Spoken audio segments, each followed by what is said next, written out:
প্রকৃতিও ভিন্ন। চোখ দেখে, কান শোনে, জিহ্বা স্বাদ গ্রহণ করে, নাক শোনে, নাক শোখে, মস্তিষ্ক চিন্তা ভাবনা করে। এ হলো প্রকৃতি। আর প্রত্যেকটি অঙ্গ প্রত্যঙ্গের রুচি আলাদা, কর্তব্যের মধ্যে বিরাট বৈষম্য। যেমন চোখ রঙিন এবং সুন্দর জিনিস দেখতে ভালোবাসে, ঠিক কিনা বলেন? ঠিক কিনা? একটা খারাপ জিনিসের দিক চোখ পড়লেই মানুষ তাড়াতাড়ি চোখ ফিরায় নেয়, ঠিক না? চোখ সুন্দর এবং রঙিন জিনিস দেখতে ভালোবাসে। কান সুমধুর সুর শুনতে ভালোবাসে, উৎসাহ বোধ করে। আর হাত নরম এবং মসৃণ জিনিসে স্পর্শ করতে উৎসাহ বোধ করে। নাক আতরের গন্ধ শুঁকতে ভালো লাগে। আর মন নতুন নতুন রঙিন ভাবনা ভাবতে চেষ্টা করে। বাড়ি বানাবো, বিল্ডিং বানাবো, ইন্ডাস্ট্রি করব, ছেলে বিয়ে দেবো, মেয়ে বিয়ে দেবো, অমুক জায়গায় বিরাট লোকের কাছে।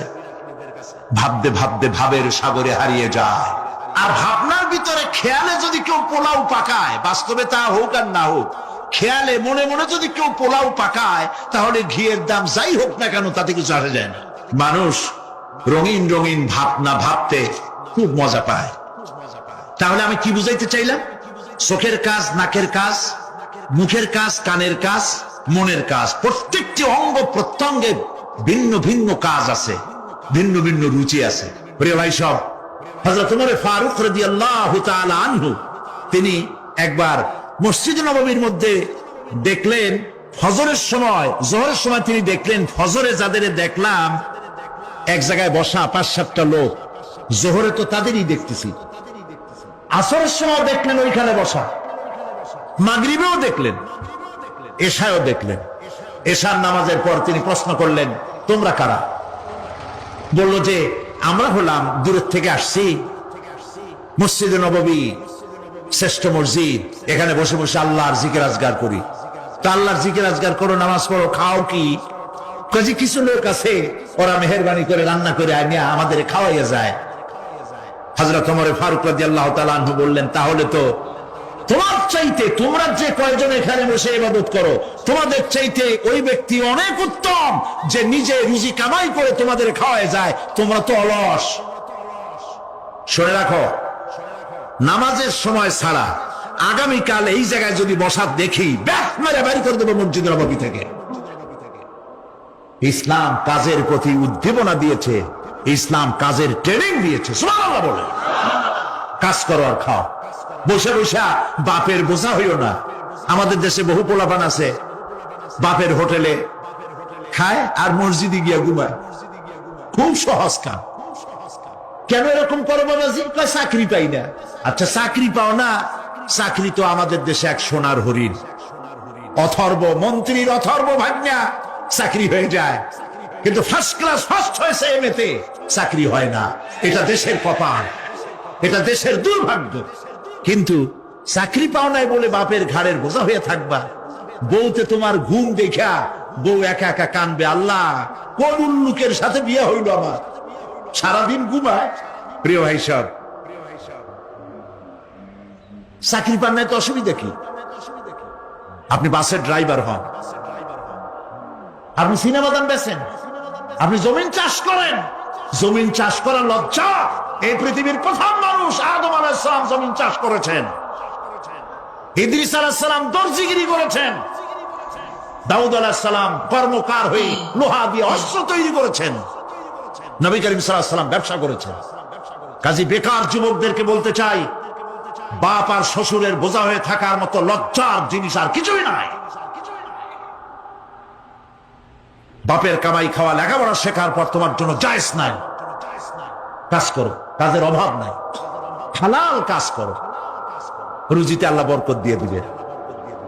আমার দেশের জমিন এত ভালো, বলার আগেই কোন সুবহানাল্লাহ। সারমার লাগে না, যেখানে সেখানে লাঙ্গল শাবলের দরকার নাই। আঙ্গুল দিয়ে মাটি খুঁচিয়া ঘরের কোনায় আঙ্গুল দিয়ে মাটি খুঁচিয়া কদুর বিচি লাগাই দেয়। 3 দিন পরে 2 পাতা, 6 দিন পর লতা, 10 দিন পর ফুল, 2 সপ্তাহের মাথায় কদু। সুবহানাল্লাহ। এই আল্লাহর দেওয়া এত সুন্দর কদু খাইয়া কয় ছাদের লাউ বানাইলো বই রেখে, তো একটু আলহামদুলিল্লাহ কইল না। জমিন উর্বর, ওয়াজআলা বাইনাকুম মাওয়াদ্দা, আর তোমাদের মধ্যে আল্লাহ পাক ভালোবাসা সৃষ্টি করেছেন। এই কথা বলার এর ব্যাখ্যা কি? ভালোবাসা সৃষ্টি করেছেন এর ব্যাখ্যা এরকম হতে পারে, কয়েক রকম। আমি যেটা জেনেছি সেটি হচ্ছে এরকম, ভালোবাসা সৃষ্টি হওয়ার তো কথা ছিল না। এক পর্যায়ে ভালোবাসা থাকবে কোন একটি বিশেষ সময়, বাকি সব সময় ঝগড়া হবে, এটাই হওয়া স্বাভাবিক ছিল। ধরুন মেয়ের বাড়ি চট্টগ্রাম, ছেলের বাড়ি বরিশাল। মেয়ে শুটকি খেতে খুব পছন্দ করে, ছেলের গন্ধও সহ্য করতে পারে না। ছেলে বলে খড়ে জাত দে, আর মেয়ে বলে খড়ে জাত দে, আর ছেলে বলে যে কমে যাও। মানে একজন আর একজনের ভাষার সাথে মিল নাই, কথা ঠিক কিনা বলেন? ভাষার সাথে মিল নাই, রুচির সাথে মিল নাই। একজনের টক পছন্দ করে আর একজনের টক সহ্য করতে পারে না, আর একজনের শুটকি খায় আর একজনের শুটকি পছন্দ করে না। কাজী রুচি আর অভ্যাস ইত্যাদি দিয়ে সারাদিন স্বামী স্ত্রীর মধ্যে ঝগড়া হওয়া স্বাভাবিক ছিল, ঠিক না? আল্লাহ পাক বলেন সেখানে আমি এই স্বামী স্ত্রী যখন হয়ে যায় তখন দুজনের মধ্যে আমি ভালোবাসার সৃষ্টি করে দেই। আর সে ভালোবাসা এমন পর্যায়ে চলে যায়, স্ত্রী তার স্বামীর জন্য জীবন দিতে চায়, স্বামী তার স্ত্রীর জন্য জীবনের সবকিছু উজাড় করে দিতে চায়। ওয়াজআলা বাইনাকুম মাওয়াদ্দা, এরপরে সৃষ্টি করি রাহমাত। ওই ভালোবাসা ছিল যৌবন কেন্দ্রিক, বিশেষ এক উদ্দেশ্যকে সামনে রেখে। কিন্তু যখন যৌবনে ভাটি লাগলো তখন ওই উদ্দেশ্য আর থাকলো না। তখন আল্লাহ পাক বলেন এই সময় তো দুজনের মধ্যে রাগারাগি, খেসাখেসি ইত্যাদি হয়, স্বাভাবিক ছিল, কিন্তু তা হইল না। আমি রহমত দিলাম, করুণা দিলাম, এখন বুড়ারে ছাড়ে বাঁচে না, আর বুড়াও বুড়িরই ছাড়া বাঁচে না। তাও আমরা সুবহানাল্লাহ কব না। এইসব কথা শুনিয়া সুবহানাল্লাহ যদি বলানো লাগে কইয়া কইয়া, তাহলে তো বড় সমস্যার কথা। শুনলেন কি আর বুঝলেন না কি? প্রিয় ভাই সব, আমি বুঝতে পারছি আপনারা বলেন ঠিকই, তবে শুনতে শুনতে মোহমুগ্ধ হয়ে বলার সময় পান না। আলহামদুলিল্লাহ, বলি আলহামদুলিল্লাহ। তো আল্লাহ রাব্বুল আলামিন পরস্পরের মধ্যেই ভালোবাসা সৃষ্টি করলেন। এটি আল্লাহ পাকের আয়াত। এটা আল্লাহ পাকের কি বলুন? আয়াত মানে কি? নিদর্শন। আমার ভাইরা, আমার নিজের জীবনের এক দৃষ্টান্ত আমি প্রায় বলি লোকদেরকে। ছোটবেলায় মাদ্রাসা থেকে বাড়ি ফিরতেছি, তখন গয়নার নৌকা, লঞ্চ নাই, নৌকা। সেই নৌকা বিরাট লম্বা নৌকা, 4-5 জনের দাঁড় বায়, বড় বড় লম্বা লম্বা দাঁড়, ছিপ নৌকা, খুব লম্বা নৌকা। এই নৌকাগুলি প্যাসেঞ্জার বহন করে। স্টেশন আসতে পরে ঢোল পিটায়, মানুষ এসে ওঠে। রাতের বেলায় চলতে হয়, রাতেই এগুলো চলতো বেশি, আজকাল এগুলি আর নাই। সেই নৌকার মাঝখানে থাকতো বাঁশ পোতা, দুই দিকে মানুষ শোবে, নৌকার দুই দিকে মাথা দিয়ে, একদিকে পা দিয়ে শোবে। ছাত্র জীবন শুয়ে আছে এরকম করে, কিন্তু পা লম্বা করা যায় না, পা লম্বা করলে আর একজনের বুকের উপরে গিয়ে ওঠে। এভাবে করে পা কতক্ষণ গোটো করে রাখা যায়? কিছুক্ষণ পর মনের মধ্যে চিন্তা জাগলো যে আল্লাহ, হাঁটুতে তো ব্যথা করতেছে, এই হাঁটুগুলি যদি নাট বল্টুর মতো মোড়ায় মোড়ায় খোলার সিস্টেম করে দিতে, তাহলে তো এখন কষ্ট হতো না। ঠ্যাংডারে মোড়ায়া খুলিয়া তারপরে ব্যাগের মধ্যে ভরিয়া বালিশের কাজে হতো, ঠ্যাংও ব্যথা করতো না। ছাত্র হলে যত চিন্তা মাথার মধ্যে আসে, এইসব চিন্তা, কেলুর মধ্যে একটা মুড়ি পেঁয়াজ হলে ভালো হইতো, এইসব চিন্তা করতেছে। চিন্তা করে করে এক ফাঁকে ঘুম এসে গেল। সকালবেলায় নৌকা যখন ফিরেছে স্টেশনে, ঘুম ভেঙে গেল যাত্রীদের চিৎকারে। একজন বলছে আমার মানি ব্যাগ চুরি হয়েছে, আর একজন বললো আমার হ্যান্ড ব্যাগ গেছে, আর একজন বলছে আমার ব্রিফ কেস গেছে, চোরে নিয়ে গেছে। ওরা তো যার যার হারানো জিনিস নিয়ে ব্যস্ত। আমি তখন তওবা করতেছি যে আল্লাহ, আমার বুদ্ধিমতো যে বুদ্ধি রাত্রে করলাম, এই বুদ্ধিমতো যদি মানুষের হাতে এবং কেনুতে থাকতো নাট বল্টুর মতো করে মুড়ি পেঁয়াজ দেওয়া, আর ওইগুলি যদি থাকতো ব্রিফকেসের মধ্যে, হ্যান্ডব্যাগের মধ্যে, তাহলে তো সকালবেলায় শুনতাম কেউ বলতো যে আল্লাহ আমার তো ঠ্যাং চুরি হয়ে গেছে, কেউ বলতো আমার তো হাত চুরি হয়ে গেছে। আল্লাহ আল্লাহ আল্লাহ আল্লাহ, আল্লাহু আকবার। আল্লাহ সুবহানাহু ওয়া তাআলা কি সুন্দর করে তৈরি করেছেন। এত হাল তারা মিন ফুতুর, আমার সৃষ্টি নৈপুণ্যতার ভেতরে কোনো ভুল দেখতে পাও? কোনো ভুল পাবে না। আমার সৃষ্টি নৈপুণ্যতার ভেতরে কোনো ভুল নাই। সুবহানাল্লাহি বিহামদিহি করুন, সুবহানাল্লাহি বিহামদিহি। এত সুন্দর করে আল্লাহ সুবহানাহু ওয়া তাআলা মানুষ সৃষ্টি করলেন। খালাকাল ইনসান আল্লামাহুল বায়ান। তিনি মানুষকে কথা বলা শিখিয়েছেন, তিনি মানুষকে সৃষ্টি করেছেন এত সুন্দর করে, চামড়া দিয়ে, সুন্দর করে চোখ দিয়ে, চুল দিয়ে, মুখ দিয়ে, কি সুন্দর করে বানিয়েছেন সুবহানাল্লাহ। দেখুন, পায়ের তালুর চামড়া একরকম, তলার চামড়া আর এক রকম, বুকের চামড়া একরকম, পিঠের চামড়া আর এক রকম, ঠিক কিনা কর? পায়ের উপরের যে চামড়া, ওই চামড়াটা যদি পায়ের তলায় হতো, 2 দিনও হাঁটা যেত না, প্রতি সপ্তাহে 3 বার করে হাফসুল করা লাগবে। কোন ঠিক কিনা? আল্লাহ সুবহানাহু ওয়া তাআলা যেখানে যেটা দরকার তাই দিয়েছেন। আর ওরা বলে কি, কয় যে আল্লাহ নাই, দেয়ার ইজ নো গড। ছাগল কোথাকার। গ্যাগারিন বলেছেন, ইউরি গ্যাগারিন প্রথম মহাশূন্যচারী, মহাশূন্য পরিভ্রমণ করে এসে বললেন যে মহাশূন্যের লক্ষ লক্ষ মাইল পরিভ্রমণ করে এলাম। মহাশূন্যে হিন্দুরা যাকে ভগবান বলে, খ্রিস্টান যাকে গড বলে, মুসলমানেরা যারা আল্লাহ বলে, এই লক্ষ লক্ষ মাইলের কোন জায়গায় অস্তিত্ব দেখলাম। কিসের আল্লাহ, কিসের গড? নাউযুবিল্লাহি মিন যালিক। কত বড় ছাগল! তুমি দেখ আল্লাহ রে, তুমি তো নিজের শরীরই নিজে দেখো না। আমরা কি আমাদের নিজের শরীরটা দেখি? আয়নার সাহায্য ছাড়া হাতটা কেমন, হিপটা কেমন, ব্যাকটা কেমন, পেছনের উরুটা দেখতে কেমন, আজ পর্যন্ত আয়নার সাহায্য ছাড়া দেখতে পারি নাই। নিজের শরীরটাই দেখতে পারি নাই, আর এই শরীরের স্রষ্টাকে দেখতে চাই। সাহস তো কম না পাগলের। আল্লাহ সুবহানাহু ওয়া তাআলা তিনি মানুষকে সৃষ্টি করেছেন, কত সুন্দর করে তিনি বানিয়েছেন। একবার লক্ষ্য করে দেখো, শুকরিয়া আসবে আল্লাহর দরবারে, মাথা নত হয়ে আসবে। কি সুন্দর করে আল্লাহ পাক বানিয়েছেন। মানুষের শরীরে কিডনি লাগবে 2টি, কিডনি লাগবে 1টা। কিডনি কি? কিডনি হচ্ছে আপনার পেশাবকে ছেঁকে বের করে দেয়।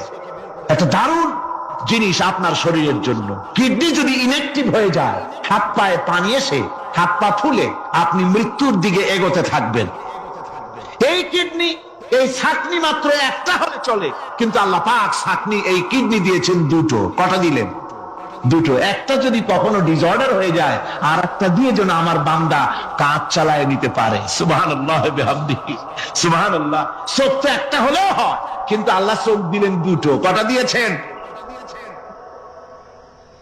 2টো চোখ দিয়েছেন, 2টো কান দিয়েছেন। আমি অবাক হয়ে গিয়েছি যখন আমার ছেলের চিকিৎসা চলতেছিল সিঙ্গাপুর মাউন্ট এলিজাবেথ হসপিটালে। 7টা অপারেশন হয়েছে। আমার ছেলে কারিবুল মত, একেবারে মৃত্যুর দুয়ারে চলে গিয়েছিল। 7টি অপারেশন, 40 ব্যাগ রক্ত লেগেছে।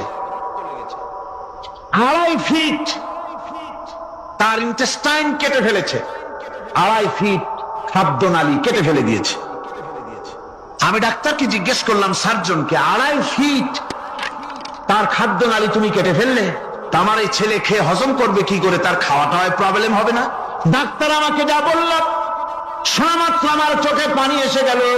ডাক্তার বলল, তুমি জানো না, আমি তো মাত্র 2.5 ফিট কেটেছি। তোমার স্রষ্টা, এই পৃথিবীর স্রষ্টা মানুষ যিনি সৃষ্টি করেছেন, প্রত্যেক মানুষের পেটের ভিতরে এই খাদ্যনালীকে রব্বুল আলামিন 22 ফিট লম্বা করেছেন। আমি তো মাত্র 2.5 ফিট কেটেছি। কোন প্রয়োজনে যদি কাটতে কাটতে আরো কাটা হয়, 10 ফিটও কাটা হয়, কষ্ট হবে না। সুবহানাল্লাহ বিহামদিহি। তার শ্বাস নেওয়ার জন্য, প্রশ্বাস নেওয়ার জন্য কি ব্যবস্থা আল্লাহ পাক করেছেন। হার্ট, মানুষের হার্ট বিট হচ্ছে, এটাকে হার্ট বিট যেটা হয়, সংকোচন সম্প্রসারণ। এই যে মানুষ, ডাক্তাররা বলে রোগী হার্ট অ্যাটাক করেছে, হার্ট অ্যাটাক করেছে। হার্ট যে হার্ট অ্যাটাক করবে, অ্যাটাকটা কি? অ্যাটাকটা হচ্ছে সংকোচন সম্প্রসারণ, সংকোচন সম্প্রসারণ, এরকম হচ্ছে।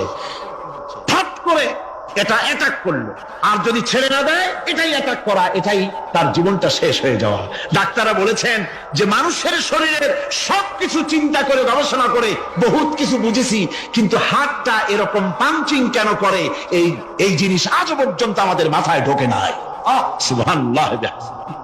আল্লাহ পাক কি সুন্দর করে এই পাঞ্চিং এর মাধ্যমে, হার্ট যেভাবে করতেছে, এই পাঞ্চিং এর মাধ্যমে সমস্ত শরীরের রক্তগুলি পা থেকে শুরু করে মাথা পর্যন্ত সব ছড়িয়ে দেওয়া হচ্ছে, এভাবে এভাবে ছড়িয়ে দেওয়া হচ্ছে, যাতে করে মানুষ জীবিত থাকে, শরীরে রক্ত গরম থাকে, হিম শীতল হয়ে মানুষ যেন মারা না যায়। এই জন্য আল্লাহ সুবহানাহু ওয়া তাআলা এত সুন্দর ব্যবস্থা করেছেন। এক সময় আঘাত পেয়ে অনেকগুলি রক্ত যদি পড়ে যায়, মানুষ রক্ত শূন্যতায় মরবে না, আবার খানিকটা রক্ত রিজার্ভ থাকে, আল্লাহ পাক রিজার্ভ করে রাখেন। স্পঞ্জের ভিতরে পানি থাকলে উপর থেকে টের পাওয়া যায়, ওরকম খানিকটা রক্ত আল্লাহ শরীরের ভিতরে রিজার্ভ করে গেছেন। এই জন্য বড় বড় ডাক্তাররা, বড় বড় ডাক্তার, বড় বড় বিজ্ঞানী কখনোই নাস্তিক হয় না। এইসব দৃশ্য দেখে তারা মনে করে নিশ্চয়ই একজন কেউ আছেন যিনি এগুলি তৈরি করেছেন, এগুলি এমনি এমনি হয় নাই। যিনি তৈরি করেছেন তিনি কে? তিনি হচ্ছেন আল্লাহ সুবহানাহু ওয়া তাআলা। তিনি এগুলি সৃষ্টি করেছেন, তিনি এগুলি তৈরি করেছেন। ওই আল্লাহ পাকের কাছেই আমাদের সকলকেই ফিরে যেতে হবে।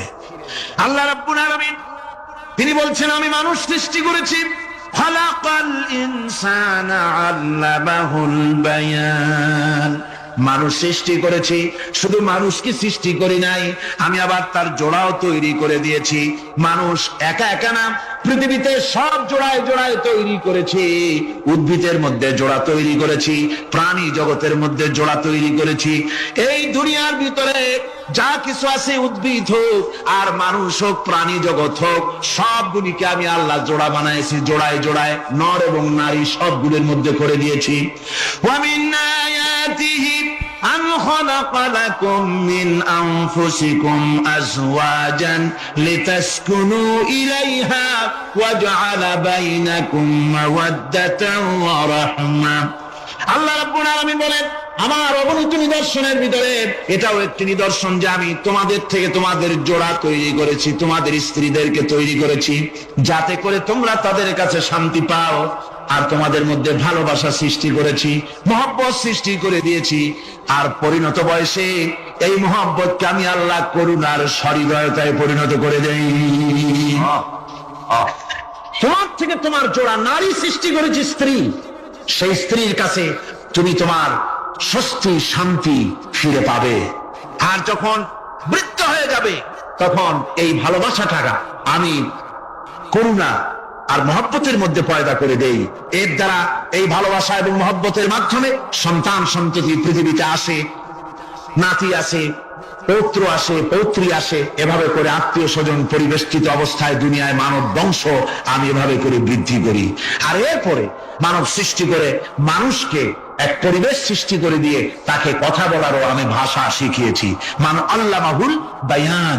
মানুষকে আমি কি শিক্ষা দিয়েছি? কথা বলতে আমি শিক্ষা দিয়েছি। কথা বলার কারণেই মানুষ মানুষ, আর কথা বলতে পারে না বলে মানুষের সাথে পশুর সাথে এই বিরাট পার্থক্য। পশু কথা বলতে পারে না, মানুষ কথা বলতে পারে। কথা বলা হচ্ছে মানুষের একটা বিশেষ বৈশিষ্ট্য। আরে বায়ান শব্দের অর্থ শুধু কথা নয়, বায়ান শব্দের অর্থ হচ্ছে চেতনা, বুদ্ধি, অনুভূতি, প্রজ্ঞা, মেধা, চিন্তা, বিবেচনা, ইচ্ছা শক্তি, প্রতিরোধ শক্তি, এ সবগুলি বায়ানের ভিতরে সীমাবদ্ধ। যে আমি বায়ান শিক্ষা দিয়েছি, তার মানে এতগুলি জিনিস আমি তোমার মধ্যে আমি সৃষ্টি করে দিয়েছি মানুষের মধ্যে। এরপরে এ বায়ান একটি শিক্ষা। শিক্ষা বলতে বোঝায়, এই শিক্ষাটা আল্লাহ সবাইকে দিয়েছেন। মাছ সাঁতার কাটতে পারবে, পাখি আকাশে উঠতে পারবে, পাখিকে আল্লাহ ওড়ার ক্ষমতা দিয়েছেন। মুরগির বাচ্চা ডিমের থেকে বের করে পানির মধ্যে ছেড়ে দিবেন, ও সাঁতার কাটতে পারবে না। আপনি আমারে কোন মুরগির ডিমের ভিতরে মুরগির বাচ্চা, হাঁসের ডিমের ভিতরে হাঁসের বাচ্চা, সে কি করে বোঝে ডিমের কোন অংশ পাতলা? সেই অংশটা সে অপারেশন শুরু করে দেয়। সে কিন্তু সব জায়গায় ঠোকায় না। ওই ডিমের পর্দার ভিতরে একটা অংশ আছে পাতলা, সামান্য পাতলা, সেই পাতলা অংশ সে ঠুক ঠুক করে একটুখানি অপারেশন করে, পর্দাটা ফেটে যায়, সেখান থেকে সে বেরিয়ে আসে। কে শিখালো যে এই জায়গায় ঠুক ঠুক করে আওয়াজ কর, বেরোতে পারবি? কে শিখালো? আল্লাহ পাক শিক্ষা দিয়েছেন। এটা বায়ানের অন্তর্গত। মানুষকে দিয়েছেন বায়ান, ওকে দিয়েছেন শিক্ষা। হাঁসের বাচ্চা পানির ভিতরে ছেড়ে দিলে ওকে সাঁতার কাটতে হবে, কে শিখালো? আল্লাহ পাক। বাতাসে পাখিরা উড়ে বেড়ায় ডানা মেলে। আওয়ালাম ইয়ারা ইলা তায়রি সাফাতিন ওয়া ইয়াকবিদনা মা ইউমসিকুহুন্না ইল্লার রহমান। দেখে নাকি তারা পাখিটি কেমন? মেলি দুটি লঘু ডানা, উড়িয়া বেড়ায় শূন্যের পরে নাহি তার কোনো মানা, আবার সে ডানা গুটাইয়া চলে কিন্তু পরে না তবু, বলকে বাতারে শূন্যে রাখিছে ভিন্ন সে এক প্রভু। প্লেনের মতো, এরোপ্লেনের মতো, দেখছেন না পাখিগুলি এরকম এরকম করে ওড়ে। আবার কখনো উঠতে গিয়ে আর ডানা দোলায় না, দুটো ডানা শরীরের সাথে মিশাইয়া একেবারে রকেটের মতো উড়ে চলে যায়, কিন্তু পড়ে যায় না। কে তাকে শূন্যের উপরে রেখেছে? জোরে কন, কে রেখেছে? এই ট্রেনিং আল্লাহ পাক তাকে দিয়েছেন, আল্লাহ পাক তাকে এই শিক্ষা দিয়েছেন। এই শিক্ষা, পানিতে সাঁতার কাটবে মাছ, বায়ুতে ভেসে বেড়াবে পাখি, তারপরে মানুষের চোখের পলক পড়বে, পাকস্থলী হজম করবে, এসব শিক্ষা আল্লাহ দিয়েছেন। প্রত্যেকটা জিনিসকে সৃষ্টি করেছেন, আর তার কাজটাও কিভাবে হবে তা আল্লাহ পাক শিখিয়ে দিয়েছেন। এই জন্য শুধুমাত্র এই শিক্ষাটুকুনি নয়, মূল শিক্ষা হচ্ছে আল্লামাহুল বায়ান। এর আসল অর্থ হলো মানুষের জ্ঞানের পূর্ণতার জন্য আল্লাহ পাক বায়ান দিয়েছেন। সে বায়ান হচ্ছে কোরআনে কারীম। সে বায়ান কি? কোরআন। এই কোরআন হচ্ছে মানুষের জ্ঞানের পূর্ণতা। কোরআন দিয়েই মানুষের জ্ঞান পরিপূর্ণ হয়। ওমা উতীতুম মিনাল ইলমি ইল্লা কালিলা, তোমাদেরকে খুব সামান্যতম জ্ঞান দেওয়া হয়েছে। আসল জ্ঞানের মালিক কে? আল্লাহ সুবহানাহু ওয়া তাআলা। আল্লাহ রাব্বুল আলামিন বলেন, আশ-শামসু ওয়াল কমারু বিহুসবান ওয়ান নাজমু ওয়াশ-শাজারু ইয়াসজুদান। সূর্য এবং চন্দ্র একটা বিরাট একটা হিসাবের অনুসরণে বাধ্য। সূর্য আর চন্দ্র একটা হিসাবের অনুসরণে বাধ্য, এর ব্যতিক্রম হওয়ার কোনো উপায় নাই। সূর্য এবং চন্দ্র তার আপন আপন কক্ষপথে ঘুরবে, ইচ্ছে মাফিক সূর্য চন্দ্র ঘুরতে পারবে না। তার সময় সূর্য এসে বলতে পারবে না, দেখা যাচ্ছে আমি এখন উদিত হব, পারবে? পারবে না। দিনের দুপুরের সময় রাত এসে মাথা চাড়া দিয়ে জাগাতে পারবে না, দিন সরে যা আমি এখন সবটাকে রাত বানায় দেব, পারবে না। চন্দ্র এবং সূর্য একটা নির্ধারিত একটা হিসাবের অনুসরণে তারা রয়েছে, আর এই হিসাবের নিয়ম, কঠোর হিসাবের নিয়মতান্ত্রিকতার ভেতরে থাকার কারণেই মানুষের জন্য চন্দ্র, মাস, বছর ইত্যাদি গণনা মানুষের জন্য আল্লাহ সহজ করে দিয়েছেন। আল্লাহ পাকের নবীর কাছে জিজ্ঞাসা করা হচ্ছে,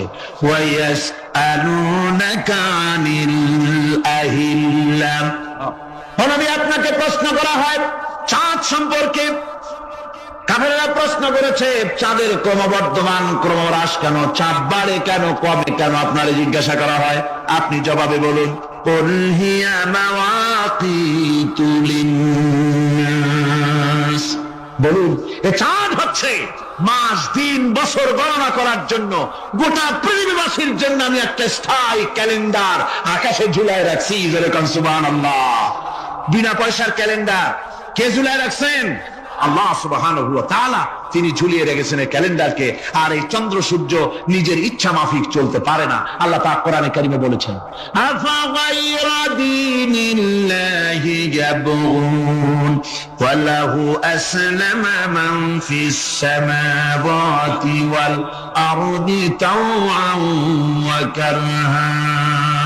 তোমরা কি আমার দেওয়া জীবন ব্যবস্থা ছেড়ে দিয়ে মানুষের তৈরি করা, অন্যের তৈরি করা মতবাদ গ্রহণ করতে চাও? ওয়ালাহু আসলামা মান ফিস সামাওয়াতি ওয়াল আরদ। অথচ আকাশে যা কিছু আছে, জমিনে যা কিছু আছে, সব আমার কি করছে? আমার হুকুম মেনে, আমার আনুগত্য করে তারা চলছে। আনুগত্যের সামনে মস্তক অবনত করে দিয়েছে। তাই তো আমরা দেখতে পাই তাল গাছে কোনোদিন বেল হয় না। হয়? তাল গাছে বেল হয়? নারকেল গাছে আম হয়? নিম গাছে লিচু হয়? হয় না। আল্লাহর সুন্নতের ভিতরে কোনো পরিবর্তন পাওয়া যাবে না। দেখুন বঙ্গোপসাগরের পানি মিষ্টি না নোনা? সবাই বলুন মিষ্টি না নোনা? বঙ্গোপসাগরের নোনা পানি জোয়ারের টানে এই বঙ্গোপসাগরের নোনা পানিগুলি পদ্মা মেঘনা যমুনার ভিতরে প্রবেশ করে মিষ্টি পানির ভিতরে। আবার ভাটির টানে পদ্মা মেঘনা যমুনার পানিগুলি, মিষ্টি পানিগুলি নোনা পানির মধ্যে গিয়া ঢোকে। মাঝখানে কোনো পার্টিশন নাই। নোনা পানি মিষ্টি পানির এলাকাকে নোনা বানাতে পারে না, আবার মিষ্টি পানিগুলি গিয়া নোনা পানিগুলিরে মিষ্টি বানাইতে পারে না। কার হুকুম পালন করে? কার হুকুম? النجم والشجر يسجدان والسماء رفعها ووضع الميزان। তারকা বৃক্ষরাজি সব সেজদায় রত। তারাই সেজদা দেয় কারে? কারে সেজদা দেয়? চাঁদ সেজদা করে কাকে? সূর্য করে কাকে? গাছপালা করে কারে? আল্লাহ পাককে সেজদা করে সবাই। সমস্ত সৃষ্টি জগতের কাজ হলো তিনটা। সৃষ্টি জগতের কাজ কয়টা? তিনটি কাজ। একটা কাজ হচ্ছে সৃষ্টি জগৎ মহান আল্লাহর উদ্দেশ্যে সিজদা করবে, তার হামদ করবে, তার তাসবিহ করবে। তিনটা কাজ, সিজদা করবে, হামদ করবে, তাসবিহ করবে। এই তিনটা কাজ হচ্ছে সৃষ্টি জগতের। গোটা পৃথিবীর সবকিছু আল্লাহ পাককে সিজদা করছে। কোরআনে কারীমে রব্বুল আলামিন বলেন, ওয়ালিল্লাহি ইয়াসজুদু মান ফিস সামাওয়াতি ওয়াল আরদি তাওআন ওয়া কারহান ওয়া যিলালুহুম বিল গুদুওয়ি ওয়াল আসাল। আল্লাহ পাক বলেন, আকাশে যা কিছু আছে, জমিনে যা কিছু আছে, সব কিছু আমার সেজদা করে। এমনকি গাছগুলি, গাছও আমার সেজদা করে। গাছগুলি সকাল বেলায় গাছের ছায়া সকাল বেলায় আর বিকাল বেলায় নিজের ছায়া লম্বা করে দিয়ে আমার সামনে সেজদায় পতিত হয়ে যায়। গাছগুলি আমাকে সেজদা করে, তারকা সমূহ, চন্দ্র সূর্য সব আমাকে সেজদা করে। ওয়ালিল্লাহি ইয়াসজুদু মা ফিস সামাওয়াতি ওয়া মা ফিল আরদ মিন দাব্বাতিন ওয়াল মালাইকাতু ওয়া হুম লা ইস্তাকবিরুন। আকাশ এবং জমিনে যা কিছু আছে আমার সিজদা করে। আমার সিজদা থেকে কেউ অহংকার করে না, অহমিকতা করে না। আমার সিজদা থেকে কেউ ফিরে যায় না, সবাই আমাকে সিজদা করে। সুতরাং ও মানুষ, আমার দরবারে সিজদায় মাথা নত করে দাও। সবগুলি আমার সামনে সিজদা করতেছে। আলাম তারা আন্নাল্লাহা ইয়াসজুদু লাহু মান ফিস সামাওয়াতি ওয়া মান ফিল আরদ ওয়াশ-শামসু ওয়াল কমারু ওয়ান নুজুমু ওয়াল জিবালু। সম্ভব নয়। অর্থাৎ আপনার মাথাটা হচ্ছে একটা বিশ্বকোষ, আপনার মাথাটা হচ্ছে একটা বিরাট বিশ্বজোড়া লাইব্রেরি। জোরে কোন সুবহানাল্লাহ। আপনার মাথায় যা আছে তা আপনার কোন বিল্ডিং এর মধ্যে ধরবে না, কোন গ্রামে, কোন দেশের মধ্যে তা ধরবে না। এত জিনিস আপনার মাথার মধ্যে আছে, ঠিক কিনা? আল্লাহ পাক একটা চোখ আমাদের দিলেন। আল্লাহ রাব্বুল আলামিন বলেন, আলাম নাজআল লাহু আইনাইনি ওয়া লিসানান ওয়া শাফাতাইন ওয়া হাদাইনাহু নাজদাইন। আমি কি তোমাদেরকে দুটি চক্ষু আর জিহ্বা আর তোমাদেরকে, আমি কি তোমাদের দুটি চক্ষু, দুটি ঠোঁট আর জিহ্বা কি আমি তোমাদের দেই নাই, যা দিয়া তোমরা দেখতে পাও, যা দিয়া তোমরা অনুভূতি, মাথার ভিতরে অনুভূতি জাগে। এই যে দুটো চোখ দিলাম, সুবহানাল্লাহ, সুবহানাল্লাহ বলেন। দুটি চোখ আছে বলে এই সুন্দর পৃথিবী দেখতে পাই। চোখ দুটি না থাকলে পৃথিবী অন্ধকার। মা দেখতে পাবো না, কোরআন দেখতে পাবো না, পৃথিবী দেখতে পাবো না, বাপ দেখতে পাবো না, সন্তান দেখতে পাবো না, দুনিয়াটা মিথ্যা হয়ে যাবে, ঠিক কিনা? ছোট্ট চোখ, 1 থেকে 1.5 ইঞ্চির ভিতরে এত সুন্দর দুটি ক্যামেরা, যে ক্যামেরা দিয়া দুনিয়ার সব কিছুকে ক্যাচ করা যায়, সব ক্যাচ করা যায়। বলুন তো, এমন একটা বাক্স আপনারা কেউ বানায় দিতে পারবে যে বাক্সের ভিতরে হাতি, ঘোড়া, বাঘ, ভল্লুক, ময়না, টিয়া, পাহাড়, পর্বত, নদ, নদী, কীট, পতঙ্গ, তরুলতা, গাছপালা, গোষ্ঠী শুদ্ধা ধরবে, আরো খানিকটা জায়গা বাকি থাকবে, এরকম একটা বাক্স কেউ বানায় দিতে পারবে? এমন একটা বাক্স পৃথিবীর কোন মিস্ত্রি বানাতে পারবে না। কিন্তু আল্লাহ রাব্বুল আলামিন আপনার আমার কপালের নিচে 1 থেকে 3 ইঞ্চির ভিতরে এমন 2টা ফিল্ম বক্স তৈরি করে দিয়েছেন, যা দিয়ে তাকাবেন আপনি কোটি কোটি মানুষ দেখবেন, পাহাড় দেখবেন, সমুদ্র দেখবেন, সূর্য দেখবেন, চন্দ্র দেখবেন। এত কিছু দেখার পরেও চোখের ভিতরে আরো খানিকটা জায়গা ফাঁকা থেকে যায়। কি বিরাট নিয়ামত এই চোখ আল্লাহ পাক আমাদেরকে দান করেছে। এই চোখকে হেফাজতের জন্য আবার চোখের উপরে সানসেট তুলে দেওয়া আছে। সানসেট ভুরু, আল্লাহ ভুরু লাগায় দিয়েছেন, নিচে একটু হাড় জায়গায় দিয়েছে, উপরে সানসেট, ভেতরে চোখ, যাতে করে বল এসে লাগলে পরে চোখটা গলে না যায়, আছাড় খেলে পরে চোখটা গলে না যায়, চোখটাকে সেফ সাইডে রেখে দিয়েছেন আল্লাহ পাক সুবহানাহু ওয়া তাআলা। আল্লাহ পাকের কাছে শুকরিয়া তো আদায় করলাম না, আদায় করি। আসুন পড়ি আমরা সবাই, আলহামদুলিল্লাহি রাব্বিল আলামিন। আল্লাহ পাক বলেন, আলাম নাজআল লাহু আইনাইনি ওয়া লিসানান ওয়া শাফাতাইন। জিহ্বা দিলাম আমি তোমাকে, এই জিহ্বার ভিতরে 3000 আস্বাদন স্তর আছে। বিজ্ঞানীরা বলেছেন একটা জিহ্বার মধ্যে 3000 আস্বাদন স্তর আছে। প্রত্যেকটা স্তরের সাথে মস্তিষ্কের সাথে তার লাগানো আছে। জিহ্বায় সব জিনিসের টেস্ট নেবেন আর তার অনুভূতি, তার স্বাদটা ওখানে টের পাবে মস্তিষ্কের ভেতরে। এই জিহ্বা আল্লাহ পাক দান করে দিলেন মুখের মধ্যে। সুবহানাল্লাহি ওয়া বিহামদিহি। সব রকমের স্বাদ পান না একরকম। জিলাপির স্বাদ একরকম, রসগোল্লার স্বাদ আর এক রকম, ছানার স্বাদ আর এক রকম, বেলের স্বাদ একরকম, তালের স্বাদ আর এক রকম, মুরগির স্বাদ একরকম, খাসির স্বাদ আর এক রকম, লট্টা ফিশের স্বাদ একরকম, শুটকির স্বাদ আর এক রকম, কোরাল মাছের স্বাদ আর এক রকম, শাকের স্বাদ আর এক রকম। হাজার হাজার খাদ্য দ্রব্যের স্বাদ এক জিহ্বা দিয়ে আল্লাহ রব্বুল আলামিন নেওয়ার তৌফিক দিলেন। খালাকাল ইনসান, কি সুন্দর করে মানুষ বানালাম। দেখিস না, শুকরিয়া আদায় করিস না, এগুলি দেখবি আর শুকরিয়া আদায় করবি কি সুন্দর করে।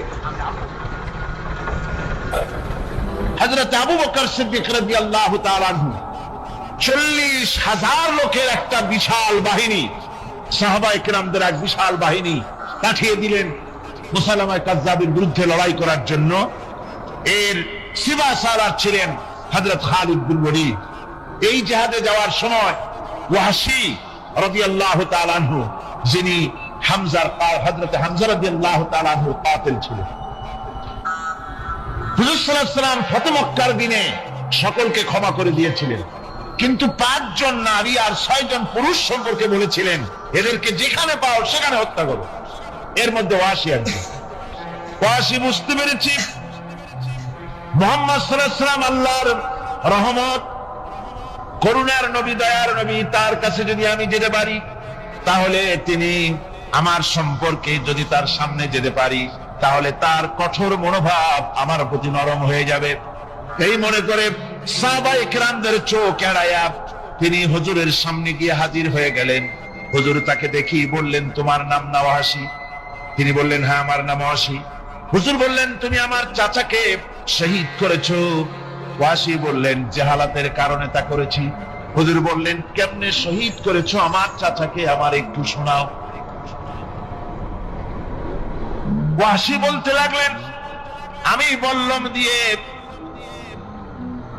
হযরত হামজার শরীরকে এফোড় ওপড় করে দিয়েছি, তারপরে তার বুকে খঞ্জর দিয়ে ফেরে বুকের ভিতর থেকে কলিজাটা বের করে নিয়ে আমি হাতে দিয়ে দিয়েছি হেন্দাই কলিজা চিবিয়ে চিবিয়ে খেয়েছি।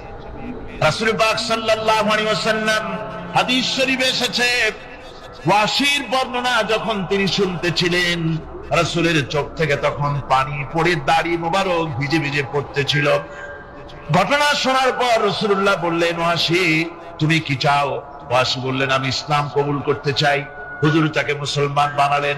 বললেন, তুমি মুসলমান হলে কিন্তু সব সময় তুমি আমার সামনে আসবে না, তার কারণ তোমাকে দেখলে পরে আমার মনের ভিতরে আমার চাচার কথা মনে উঠে যাবে। আমি আমার আব্বাকে পাই নাই, আব্বার স্নেহ যত্ন আমার কিসমতে তেমন হয় নাই। আমার চাচা হামজা আমাকে পিতার মতো করে আমাকে স্নেহ করেছে, তোমাকে দেখলে পরে তার কথা মনে পড়বে, সুতরাং তুমি সবসময় আমার সামনে আসবে না। ওয়াহশী সেদিন শপথ নিয়েছিলেন, রব্বুল আলামিন আমি জাহালাতের কারণে যেই বল্লম দিয়ে ইসলামের একজন শ্রেষ্ঠ সন্তানকে আমি শহীদ করে ফেলেছিলাম, আমি বুঝতে পারি নাই, ওই বল্লমটা আমি হেফাজতে রেখে দিয়েছি। তুমি আমার এই দোয়া মঞ্জুর করো, আমি যেন এই বল্লম দিয়ে এই পৃথিবীর নিকৃষ্ট ইসলামের কোন দুশমনকে যেন আমি শেষ করে দিতে পারি। আল্লাহ পাক দোয়া তার মঞ্জুর করে নিলেন। মুসাইলামা কাযযাবের বিরুদ্ধে হযরত আবু বকর সিদ্দিক রাদিয়াল্লাহু তাআলা আনহু যে বাহিনী পাঠালেন, হযরত ওয়াহশী সেই বাহিনীর মধ্যে ছিলেন। আর তিনি সেই বল্লমটা দিয়ে, যে বল্লম দিয়ে তিনি হযরত হামজাকে শহীদ করেছিলেন, সেই বল্লমটা দিয়েই ইসলামের নিকৃষ্ট শত্রু মুসাইলামা কাযযাবকে দুনিয়া থেকে তিনি বিদায় করে দিলেন। আমার ভাইরা, রাসূল পাক সাল্লাল্লাহু আলাইহি সাল্লামের ইন্তেকালের পর এ পর্যন্ত নবুয়তের যারা দাবি করেছে, এক হিসাবে জানা গেছে 28 জন দাবি করা হয়ে গেছে। রাসূল বলেছেন, আমার পরে 30 জন মিথ্যেবাদী নবুয়তের দাবি করবে। কতজন করবে? হয়ে গেছে, বাকি আছে কত? আর ভাইয়েরা, রাসূল পাক সাল্লাল্লাহু আলাইহি ওয়াসাল্লাম বলেছেন যে আমার পরে 30 জন লোক মিথ্যেবাদী তারা নবুয়তের দাবি করবে। কতজন? 30 জন মিথ্যেবাদী তারা নবুয়তের দাবি করবে। হুজুর বলেছেন আমার পরে নবী আসবে। কোরআনে কারীমের মধ্যে, কোরআনে কারীমের দলিলের পর, কোরআন এবং সুন্নাহর দলিলের পর সর্বশ্রেষ্ঠ গ্রহণযোগ্য দলিল হচ্ছে সাহাবায়ে কেরামদের ইজমা। এটা হলো 3 নম্বরের সবচেয়ে বড় দলিল। 1 নম্বরে মুসলমানদের দলিল হচ্ছে কোরআন, 1 নম্বরে দলিল কি? কোরআন। 2 নম্বরে কি? হাদিস। 3 নম্বরে সাহাবায়ে কেরামদের ইজমা। এটা হচ্ছে 3 নম্বরের দলিল। সমস্ত সাহাবায়ে কেরাম রিদওয়ানুল্লাহি তাআলা আলাইহিম আজমাইন তারা একমত যে রাসূল পাক সাল্লাল্লাহু আলাইহি ওয়াসাল্লামের পরে যদি কেউ নবুয়তের দাবি করে তাহলে সে কাফের, আর তাকে হত্যা করা ওয়াজিব, তার বিরুদ্ধে লড়াই করা ওয়াজিব, জিহাদ করা ওয়াজিব। সে দাবি করলো, সে মনে করলো যে নবুয়ত হচ্ছে একটা ব্যবসা। মুহাম্মদ সাল্লাল্লাহু আলাইহি ওয়াসাল্লামের কিছু ছিল না, নবুয়তের দাবি করলো, গনিমতের মাল আসলো, টাকা পয়সা আসলো, তারপর রাজত্ব হয়ে গেল। এরকম তো কম কথা না। আমিও যদি নবুয়তের দাবি করি তাহলে এরকমের একটা ব্যবসা আমিও করতে পারবো। এই চিন্তা ভাবনা করে নবুয়তের দাবি করে বসলো। নবুয়তের দাবি করে সে প্রচার করে বেড়াতে লাগলো আমি নবী। তারপর তার উম্মতেরা বলল যে আচ্ছা আপনি তো নবী বুঝলাম, তা মুহাম্মদ সাল্লাল্লাহু আলাইহি ওয়াসাল্লামের উপরে ওহী নাজিল হয়, আপনি তো কোনো নতুন ওহী আমাদের দিতে পারলেন না, কোন সূরাও এ পর্যন্ত আসলো না। মুসাইলামা কাজ্জাব বলল দেখো কেবল না নবী হলাম, একটু সময় দাও ওহী আসা। কিছুদিন পর বলল যে সূরা একটা এসে গেছে। বলে কি? সে সূরা কাউসারের একটা প্যারোডি তৈরি করলো। বলল আমার উপরে একটা নতুন সূরা আসছে, সূরাটি হচ্ছে ইন্না আতাইনাকাল আকাব ফাসাল্লি লিরাব্বিকা ওয়াজাক ইন্না শানিয়াকা হুয়াল আবলা। এর অর্থ হচ্ছে আমি তোমাকে আকাক পক্ষী দান করেছি। আর আকাক পক্ষী বলা হয় হুতুম পেঁচাকে। ও যে কায়দার নবী, পাখিটাও পাইছে সেই কায়দারই। তারপরে ফাসাল্লি লিরাব্বিকা ওয়াজাক, সুতরাং তোমার প্রভুর উদ্দেশ্যে নামাজ পড়ো আর জোরে সোরে চিৎকার করো। মনে রেখো তোমার দুশমন হবে শ্বেত এবং কৃষ্ণ বর্ণে। এর না আছে কোনো গোড়া, না আছে এর মাথা, না আছে এর কোনো অর্থ, না আছে কিছু। এই জাতীয় সূরা দেখিয়া উম্মতেরা বলল কি যে আশ্চর্য কথা, মুহাম্মদ সাল্লাল্লাহু আলাইহি ওয়াসাল্লামের উপরে যে সূরা নাজিল হয়েছে তা পড়তে কত সুন্দর, কত ভাব গম্ভীর। আরে কি একটা সূরা নাজিল হলো, তারা নিজেরা বলা কওয়া করলো। আর একবার ধরলো মুসাইলামাকে, তারা বলল মুহাম্মদ সাল্লাল্লাহু আলাইহি ওয়াসাল্লাম তাকে তার উম্মতেরা তাদের বাগানে নিয়ে যায়। মিলে পড়ে যে বাগান থেকে তিনি যান, গাছে খোরমা না থাকলে খোরমা হয়ে যায়। কোন পানি শূন্য কুয়ার কাছ থেকে গেলে তার বরকতে কুয়ায় পানি চলে আসে। তো আপনি এরকমের কিছু আমাদের দেখান। বললো আমাকেও তোমরা এভাবে নিয়ে যাও। তখন তাকে নিয়ে যাওয়া হলো। দেখলো উম্মতেরা যে এমনই পোড়া কপালে এক নবী তাদের ভাগে পড়ছে, যে বাগান দিয়ে যায় গাছে খোরমা থাকলে খোরমা পড়ে যায়, নষ্ট হয়ে যায়। আর কোন পানিওয়ালা কুয়ার কাছ থেকে হাঁটলে সে কুয়া থেকে পানিও শেষ হয়ে যায়। এরপরে তার সাহস বাড়লো। মুসাইলামা কাজ্জাব রাসূল পাক সাল্লাল্লাহু আলাইহি ওয়াসাল্লামের কাছে এক চিঠি লিখলো। সে চিঠির ভাষা ছিল মিন মুসাইলামাত রাসূলিল্লাহ ইলা মুহাম্মাদুর রাসূলুল্লাহ সালামু আলাইকুম আম্মা বাদ ফাইন্নী আশরাকতু ফিল আমর ওয়া ইন্না লানা নিসফাল আরদ ওয়া লিকুরাইশিন নিসফাল আরদ ওয়ালাকিন্না কুরাইশান কওমান ইয়াতাদুন। সে চিঠি লিখলো যে মুসাইলামা আল্লাহ রাসূলের পক্ষ থেকে নাউজুবিল্লাহ মুহাম্মদ সাল্লাল্লাহু আলাইহি ওয়াসাল্লামের কাছে এই চিঠি পাঠানো হচ্ছে। ফাইন্নী ক্বাদ আশরাকতু ফিল আমরি মাক, আমি হচ্ছি আপনার নবুয়তের একজন অংশীদার। এই হিসাবে পৃথিবীর অর্ধেক হচ্ছে আমার আর অর্ধেক হচ্ছে কুরাইশদের। কিন্তু কুরাইশরা বিষয়টা বুঝতে না পেরে আমার সাথে বাড়াবাড়ি করতেছে। হুজুর সাল্লাল্লাহু আলাইহি ওয়াসাল্লাম এই চিঠির জবাব দিলেন। হুজুর লিখলেন বিসমিল্লাহির রহমানির রহিম মিন মুহাম্মাদুর রাসূলুল্লাহ সাল্লাল্লাহু আলাইহি ওয়াসাল্লাম ইলা মুসাইলামাতিল কাজ্জাব আসসালামু আলা মান ইত্তাবাআল হুদা আম্মা বাদ ফাইনাল আরদা লিল্লাহি ইউরিসুহা মিন ইবাদিহি ওয়াল আকিবাতু লিল মুত্তাকিন। রাসূল পাক সাল্লাল্লাহু আলাইহি ওয়াসাল্লাম লিখলেন, এই চিঠি যাচ্ছে মুহাম্মদ সাল্লাল্লাহু আলাইহি ওয়াসাল্লামের কাছ থেকে মুসাইলামায়ে কাজ্জাবের কাছে। শুনে রাখো, শান্তি বর্ষিত হোক তার প্রতি যিনি হেদায়েত প্রাপ্ত। এই পৃথিবীর উত্তরাধিকারী হচ্ছে কেবলমাত্র আল্লাহ পাকের সেই সব বান্দারা যারা নাকি আল্লাহর গোলাম, আল্লাহর একান্ত আল্লাহর আইন এবং কানুনকে মেনে যারা চলে। আর পরকাল হচ্ছে সেই সমস্ত লোকেদের জন্যই। মুসাইলামায়ে কাজ্জাবের মুয়াজ্জিন যারা, তারাও জানতো, তারাও জানতো যে লোকটা মিথ্যেবাদী। তো কিছু মাল পানি পাওয়া যায়, টাকা পয়সা পাওয়া যায়, সাথে থাকলে কিছু খাওয়াটাও যায়, এই জন্য তার সাথে থাকতো। রাসূলুল্লাহর মুয়াজ্জিন আযান দিতেন, আশহাদু আন্না মুহাম্মাদার রাসূলুল্লাহ, আমি সাক্ষ্য দিচ্ছি মুহাম্মদ সাল্লাল্লাহু আলাইহি ওয়াসাল্লাম আল্লাহর রাসূল। আর মুসাইলামার মুয়াজ্জিন যে ছিল, সে আযান দিত, আশহাদু আন্না মুসাইলামা ইয়াজামু আন্নাহু রাসূলুল্লাহ। ও বলতো, আযান দিত এই কথা বলে যে আমি সাক্ষ্য দিচ্ছি মুসাইলামা মনে করে যে সে আল্লাহর রাসূল। আমার ভাইরা, এরপরে মুসাইলামায়ে কাজ্জাবের বিরুদ্ধে, এই জন্য রাসূলের পরে যদি কেউ নবুয়তের দাবি করে, তাহলে তার কাছে নবুয়তের দাবির কোনো প্রমাণও চাওয়া যাইবে না। বিনা প্রমাণে রাসূলের পরে নবুয়তের দাবি যেই করবে সে কি হবে? জোরে বলেন, কি হবে? কাফের হয়ে যাবে। দুনিয়ার সমস্ত উলামা, সমস্ত মুহাদ্দিস, সমস্ত মুফাসসির, দুনিয়ার সমস্ত মুফতি সব একমত, কোনো দ্বিমত নাই, গোলাম মোহাম্মদ কাদিয়ানী কাফের। তার অনুসারীরাও, তার জামানায় মাওলানা আতাউল্লাহ শাহ বুখারী রাহমাতুল্লাহ আলাইহি, তার সঙ্গে একটা বহস হলো। যেহেতু গোলাম মোহাম্মদ বলেছিল যে আমার এই 40 দিনের মধ্যে কেউ প্রতিবাদ করুক যেগুলি আমার ওহী নয়। হযরতে মাওলানা আতাউল্লাহ শাহ বুখারী রাহমাতুল্লাহ আলাইহি সেই যুগের একজন শ্রেষ্ঠ আলিম, তিনি বললেন, আমি তোমার কাছে কোনো প্রমাণ চাই না তুমি নবী কিনা, আমি জানি তুমি মিথ্যেবাদী, তবে তোমাকে বলতে হবে তুমি এই শক্তি কোথায় পেলে। গোলাম মোহাম্মদ বলল, কোরআন শরীফই আছে আমার এই শক্তির উৎস। কোথায়?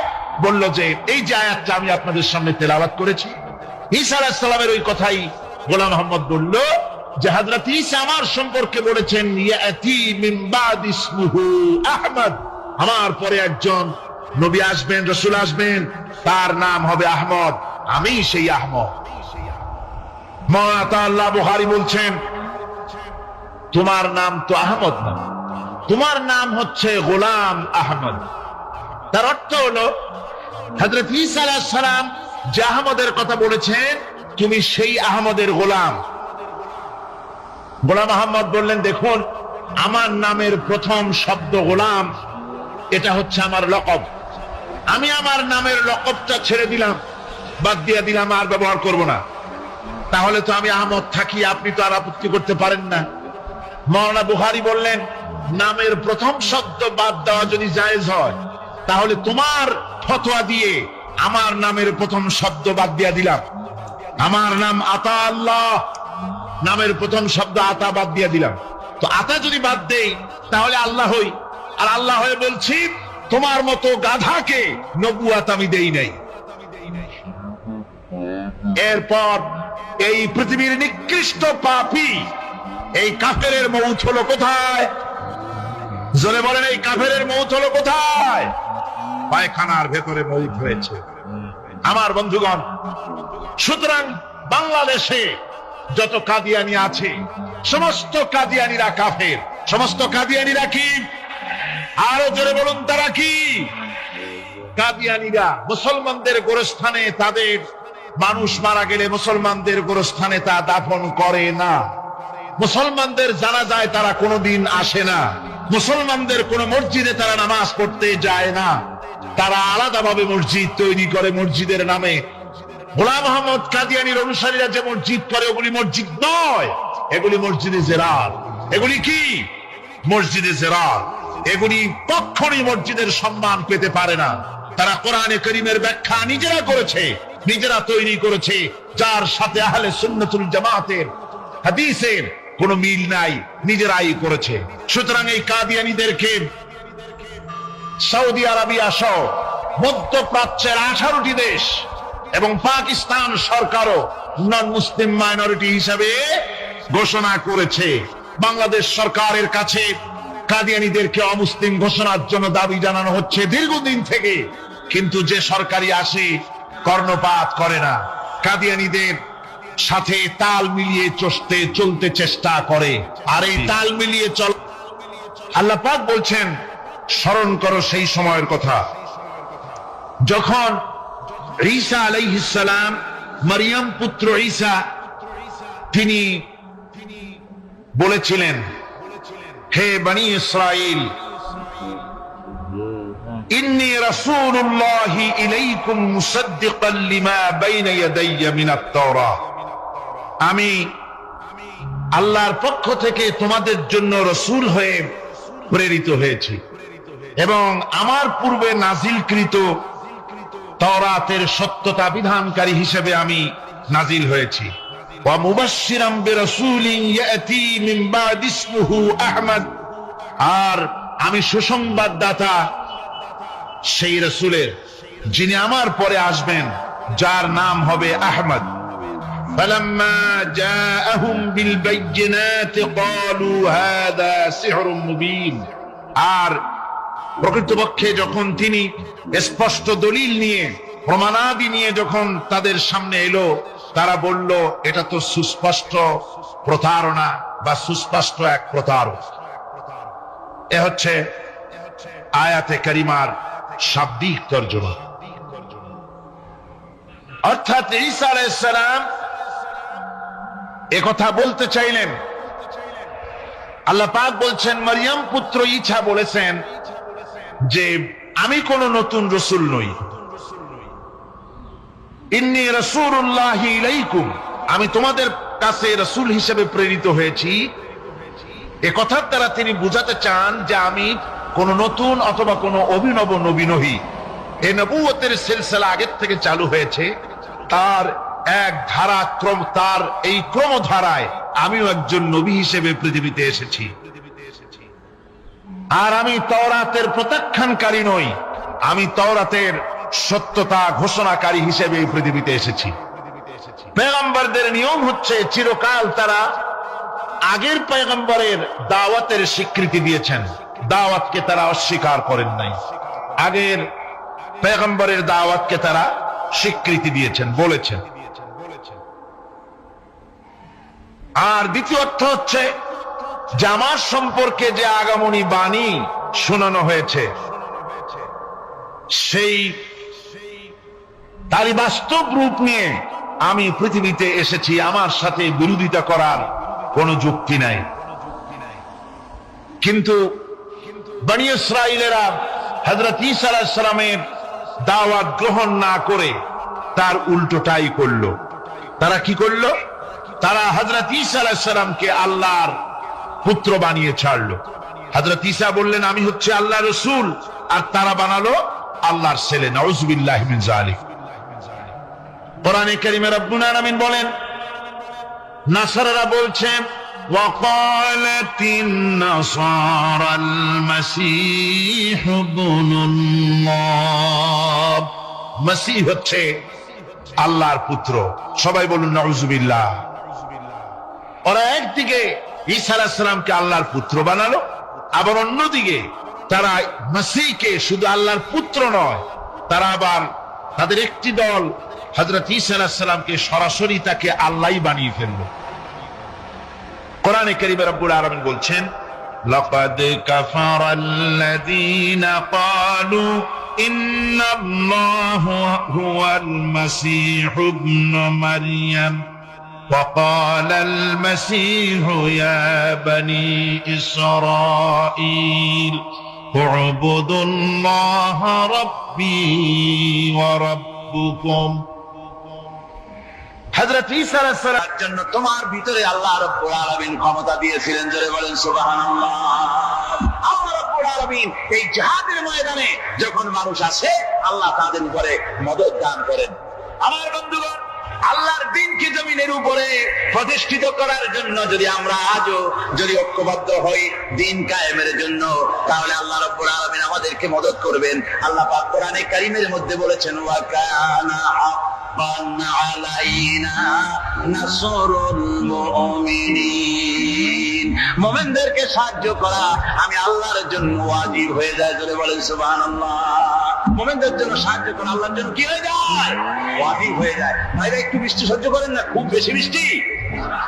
আচ্ছা, ওই এটা রহমত। এটা কি রহমত? আমার ভাইরা, জিহাদের ভিতরে সাহাবায়ে কিরাম আল্লাহর জান্নাতে যাওয়ার জন্য তারা জিহাদ করেছেন। তারা দেশ দখলের জন্য জিহাদ করেন নাই, দিন প্রতিষ্ঠার জন্য লড়াই করা ফরজ। দিন প্রতিষ্ঠার জন্য লড়াই করা কি জনগণ কি? আর এই ফরজ দায়িত্ব পালন করতে গিয়ে যদি কেউ মারা যায়, তাহলে কোথায় যাবে? কোথায় যাবে? ওই শাহাদাতের মত হচ্ছে একটা সেতু, একটা সেতু বা একটা ব্রিজ, একটা সাঁকো। এপারে দুনিয়া, ওপারে আল্লাহর জান্নাতুল ফেরদাউস। জোরে বলেন সুবহানাল্লাহ। এই জন্য হযরত ওমর ফারুক রাদিয়াল্লাহু তাআলা সব সময় দোয়া করতেন, আল্লাহুম্মা রযুকনি শাহাদাতান ফি সাবিলিক ওয়াজআল মাউতি ফি বালাদ রাসূলিক। আল্লাহ রাব্বুল আলামিন, আমাকে রাসূলের শহরে মওত দাও, আর আমাকে তোমার দ্বীনের রাস্তায় শাহাদাত মঞ্জুর করো। জোরে বলেন আমিন। এটা আমাদের দোয়া, আমার দোয়া, আমার সারা জীবনের স্বপ্ন, সারা জীবনের স্বাদ, আল্লাহ যেন শাহাদাতের মওত নসিব করে দেন। জোরে বলেন আমিন। এর থেকে উন্নত মানের মওত আর নাই। ওই প্যারালাইসিস হয়ে বিছানায় পড়ে তলপায় তলপায় মরার কোনো দাম নাই। দুনিয়ার বুকে বিড়ালের জিন্দেগি বছর করার 500 বছর বেঁচে থাকার দাম নাই। সিংহের মতো 1 সেকেন্ড বেঁচে থাকার দাম আছে, ঠিক কিনা? আর মওত, প্লিহা, যকৃত, typhoid, paralysis, diabetes, heart attack, kidney পচে যাওয়া, হাবিজাবি মওতের চাইতে আল্লাহর রাস্তায় জিহাদ করে শাহাদাতের মওত সর্বশ্রেষ্ঠ মওত। জোরে বলেন সুবহানাল্লাহ। আমার ভাইরা, রাসূল পাক সাল্লাল্লাহু আলাইহি ওয়াসাল্লাম তিনি মদিনা মুনাওয়ারায় এসে প্রথম যে জিহাদের সম্মুখীন হলেন, ওইটার নাম কি? কোন জিহাদ? বদর। কোন জিহাদ? বদরের জিহাদ। সেই বদরের মাঠে জিহাদের জন্য রাসূল সাহাবীদেরকে তৈরি করতেছেন। তো আপনারা চিন্তা করেন বিষয়টা, জিহাদ করতে হবে, এই বদরের সাহাবীরা জিহাদ করবে কাদের বিরুদ্ধে? নিজের বাপের বিরুদ্ধে। রাসূল পাক খুব চিন্তিত হলেন যে সাহাবীদেরকে কিভাবে উদ্বুদ্ধ করা যায়। হুজুর জিহাদের কথাই বলতেছেন যে এখন বদরে আমাদের টিকে থাকার প্রশ্ন, এইটা মুসলমানদের টিকে থাকার প্রশ্ন, বদরের যুদ্ধ, বদরের এই জিহাদ। হুজুর যখন এগুলি বলতেছেন, হযরত মিকদাদ রাদিয়াল্লাহু তাআলা আনহু রাসূলের একজন জলিলুল কদর সাহাবী, তিনি দাঁড়িয়ে বলছেন, হে আল্লাহ রাসূল, কেন আপনি চিন্তা করছেন? ইনজি বিনা ইয়া রাসূলুল্লাহ হাইসুমা তাশা। হে আল্লাহ রাসূল, আপনি আমাদেরকে নিয়ে চলুন যেদিকে আপনার খুশি। হাইসুমা আমারাকাল্লাহ, যেদিকে আল্লাহ আপনাকে নির্দেশ করেন সেদিকে আমাদের নিয়ে আপনি সেদিকেই চলুন। ইন্না লা নাকুলু লাকা কামা ক্বালা বানু ইসরাঈল লিমূসা আলাইহিস সালাম, ইযহাব আনতা ওয়া রাব্বুকা ফাকাতিলা ইন্না হাহুনা কাঈদুন। বুখারী শরীফের হাদিস। হযরত মিকদাদ রাদিয়াল্লাহু তাআলা আনহু বলছেন, হে আল্লাহর রাসূল, আপনি আমাদের নিয়ে চলুন, আল্লাহ যেদিকে আপনাকে আমাদের নিয়ে যেতে বলেন সেই দিকে নিয়ে যান। আমরা মুসা আলাইহিস সালামের উম্মতের মতো বলবো না যে হে মুসা, আপনি আর আপনার আল্লাহ দুজন গিয়ে যুদ্ধ করেন, আমরা এখানে বসে থাকি, এমন কথা আমরা বলবো না। বাল ইযহাব আনতা ওয়া রাব্বুকা ফাকাত মাকুমা মুকাতিলুন। ও নবী, বরং আপনি চলুন আমাদের নিয়ে, আপনি এবং আপনার আল্লাহ চলুন জিহাদের ময়দানে, আমরা আপনার সঙ্গে জিহাদ করব, লড়াই করব সেই পর্যন্ত। যতক্ষণ পর্যন্ত আমাদের একটা চক্ষুর পলক পড়ে, যতক্ষণ পর্যন্ত একটা চোখের পাতা নড়ে, ততক্ষণ পর্যন্ত আমরা কাফেরদের বিরুদ্ধে লড়ব। সুবহানাল্লাহ। যতক্ষণ চোখের পাতা নড়ে ততক্ষণ পর্যন্ত লড়ব, নিয়ে চলুন আমাদেরকে। হুজুর খুব খুশি হলে রাসূল পাক সাল্লাল্লাহু আলাইহি ওয়াসাল্লাম দারুণ ভাবে খুশি হয়ে গেলেন। হুজুর বললেন, ও সাহাবীরা, তোমাদের মানসিক অবস্থা যখন এই কুমু বিনা ইলা জান্নাতিন, চলো আমার সাথে বেহেশতের দিকে। সুবহানাল্লাহ, সবাই বলেন সুবহানাল্লাহ। কুমু বিনা ইলা জান্নাতি আরদুহা কারদিস সামাওয়াতি ওয়াল আরদ, সেই বেহেশতের দিকে চলো যে বেহেশতের বিশালতা প্রশস্ততা এই পৃথিবী এবং আকাশের চাইতে অনেক বড়। সেই বেহেশতের দিকে চলো। ফাকাবা উমাইর বিন হামাম ওয়া কানা ইয়াকুলু তামার। হযরত উমাইর বিন হামাম এক যুবক, তিনি দাঁড়িয়ে গেলেন। আমার মুসলমান ভাইরা, যুবকদের অবদান কিন্তু ইসলামের সব চাইতে বেশি। সুবহানাল্লাহ, কাদের অবদান বেশি? সর্বপ্রথম ইসলাম কবুল করেছে কারা? যুবকরা। হযরত আবু বকর, হযরত ওমর রাদিয়াল্লাহু তাআলা আনহু, তাদের বয়স যুবক বয়স ছিল। যুবক বয়সে তারা ইসলাম কবুল করেছেন। হযরত আলী যুবক ছিলেন, এই জন্য যুবকদের ইবাদতের সওয়াব বেশি। রাসূল পাক বলেছেন কিয়ামতের ময়দানে যেদিন কোনো ছায়া থাকবে না আরশে আজিমের নিচে সব শ্রেণীর লোকেরা ছায়া পাবে, তার মধ্যে এক শ্রেণী হচ্ছে ওয়াশাকুন নাশাব ইবাদাতিল্লাহ, ওই যুবকেরা যারা নাকি রাত গুজরান করে, রাত কাটায় আল্লাহর ইবাদতে, রাত জাগে আল্লাহর ইবাদত করে। জোরে বলেন সুবহানাল্লাহ। বুড়োদের 100 বার আল্লাহ বলা আর এক যুবকের একবার আল্লাহ বলা, বৃদ্ধের সারা সপ্তাহ তাহাজ্জুদ পড়া আর যুবকের এক রাতের তাহাজ্জুদ পড়া মনে হয় তার থেকেও বেশি। সুবহানাল্লাহ। তাই বলে বৃদ্ধ যারা, তারা কিন্তু হতাশ হবেন না। ওই যৌবনকাল আপনিও বেরিয়ে এসছেন, ঠিক না? সুতরাং যুবকদের অবদান বেশি। হযরত উমাইর বিন হামাম রাদিয়াল্লাহু তাআলা আনহু, তিনি দাঁড়িয়ে গেলেন। তার হাতে ছিল ওয়া কানা ইয়াকুলু তামার, তিনি খরমা খাচ্ছিলেন। হাতে ছিল কয়েকটা খরমা। তিনি খরমাগুলি হাতে নিয়ে দাঁড়িয়ে বলছেন ওয়াকালা বাকবাক, তিনি বলছেন বাকবাক শব্দ, এটা হচ্ছে লুগাল মুহাল্লিয়া, অর্থাৎ আঞ্চলিক শব্দ। এর অর্থ হচ্ছে মা আযামাহু ওয়া মা আহসানাহু। কি আশ্চর্য, কি সুন্দর, কি বিরাট, কি সুন্দর কথা আপনি বললেন হে রাসূল। জান্নাতুন আরদুহা কারদিস সামাওয়াতি ওয়াল আরদ, এমন দেশ তো পাওয়া যাবে জিহাদ করলে যে বেহেশতের বিশালতা প্রশস্ততা এই বিশাল আকাশের চাইতে, জমিনের চাইতে বেশি। ওয়াল্লাহি লাউ কুনতু হাইয়ান হাত্তা আকুলাহুন্না, আমি যদি আল্লাহি, আল্লাহর কসম, আমি যদি এই খরমাগুলো যদি খাইতে থাকি, ইন্নাহা লাহায়াতুন তাবিলা, তাহলে তো এটা অনেক লম্বা হায়াত লাগবে। এই খরমাগুলি খাইতে অনেক সময় লাগবে, বেহেশতে যাইতে দেরি হয়ে যাবে। সুতরাং এই খরমা তো আর খাওয়া যাবে না। হারামাবিহিন্না, হাতের খরমাগুলি সব ফেলে দিয়ে জিহাদের ময়দানে লাফায় পড়লেন। অনেকগুলি কাফেরকে জাহান্নামের খাতে উতরায় দিয়া হযরত ওমর নিজেও শাহাদাত বরণ করলেন। জিহাদের শেষে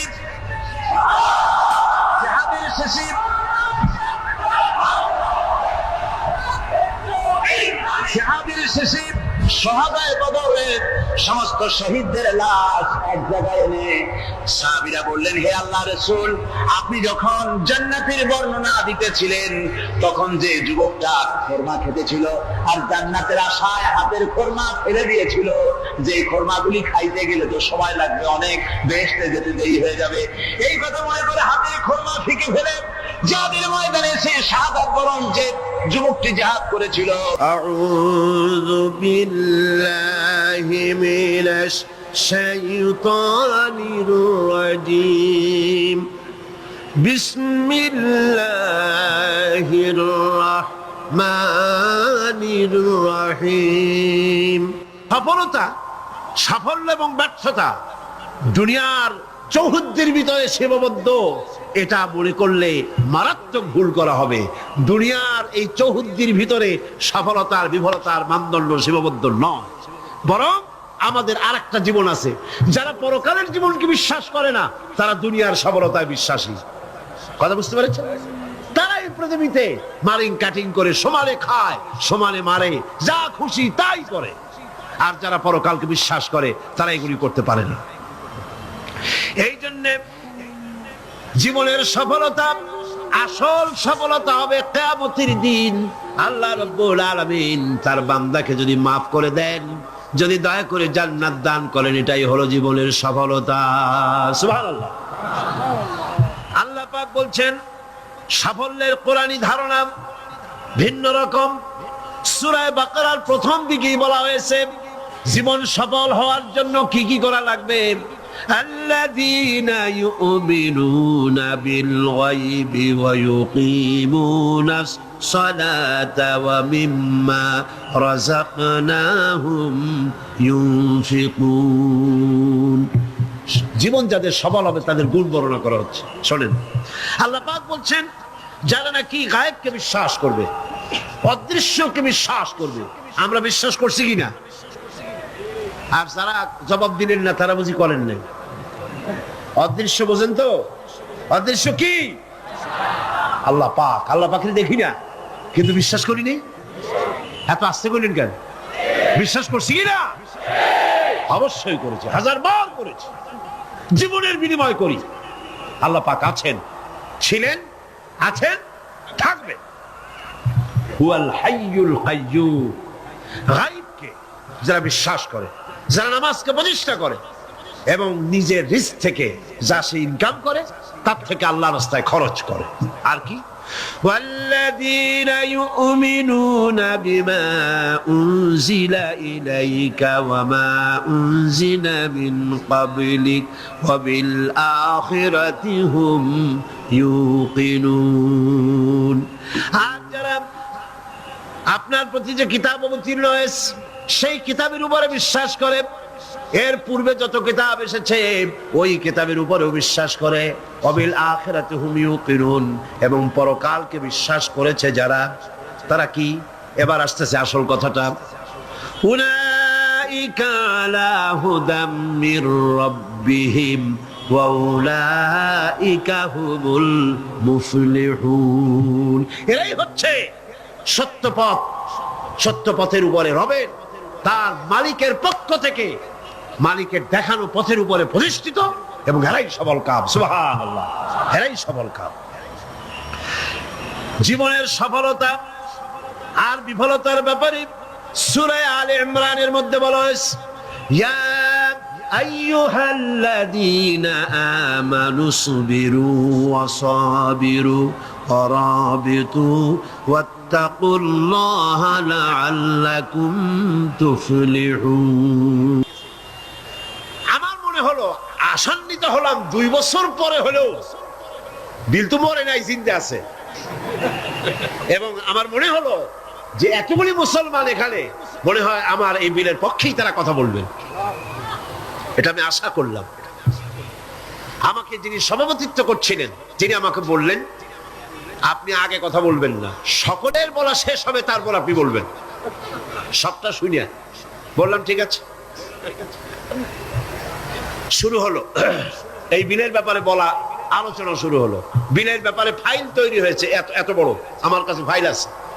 বিভিন্ন মন্ত্রণালয় মদ নিষিদ্ধ করলে, জুয়া নিষেধ করলে এই দেশের কি হবে এই ব্যাপারে তারা তাদের মন্তব্য দিয়েছে।